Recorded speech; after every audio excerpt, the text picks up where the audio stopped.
दर्शक बंधु ମୁଁ ଆଶା କରୁଛି ଆପଣମାନେ ସମସ୍ତେ ଜଗତର ନାଥ ଜଗନ୍ନାଥଙ୍କ କୃପାରୁ ନିଶ୍ଚିତ ଭଲରେ ଥିବେ।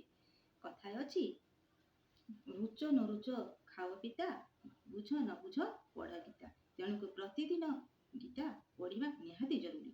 ଗୀତା ପଢ଼ିବା ଦ୍ୱାରା ଆମକୁ ଗୀତାରୁ ବହୁତ କିଛି ଶିଖିବାକୁ ମିଳିଥାଏ। ଆଉ ଯେଉଁମାନେ ଗୀତା ପାଠ କରିପାରନ୍ତି ଗୀତା ଯଦି ଶ୍ରବଣ କରିବେ ମଧ୍ୟ ତାଙ୍କର ବହୁତ କିଛି ପାପ କ୍ଷୟ ହୋଇଥାଏ।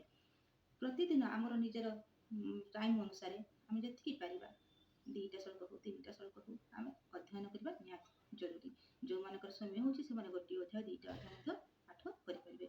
କିନ୍ତୁ ଯେଉଁମାନଙ୍କର ଟାଇମ୍ ଅଭାବରୁ ସେମାନେ ପାଠ କରିପାରୁନାହାନ୍ତି ସେମାନେ ମୋରି ମାଧ୍ୟମରେ କିଛି କିଛି ଶ୍ଲୋକ ଶ୍ରବଣ କରିପାରିବେ।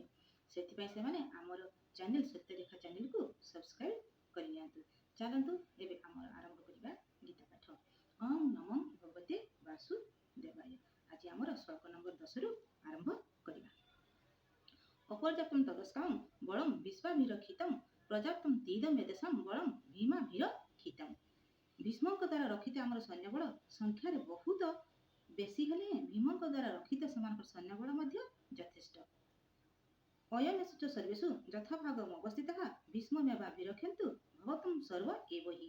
ଆପଣମାନଙ୍କୁ ଦିଆଯାଇଥିବା ବିଭାଗ ଅନୁସାରେ ବ୍ୟୂହ ମଧ୍ୟରେ ପ୍ରବେଶ କରିବାର ସମସ୍ତ ପଥରେ ଆପଣମାନେ ସୁଦୃଢ଼ ରହି ଭୀଷ୍ମକୁ ସର୍ବତ ଭାବେ ରକ୍ଷା କରନ୍ତୁ। ଆଜି ପାଇଁ ଏତିକି। ରହିଲି।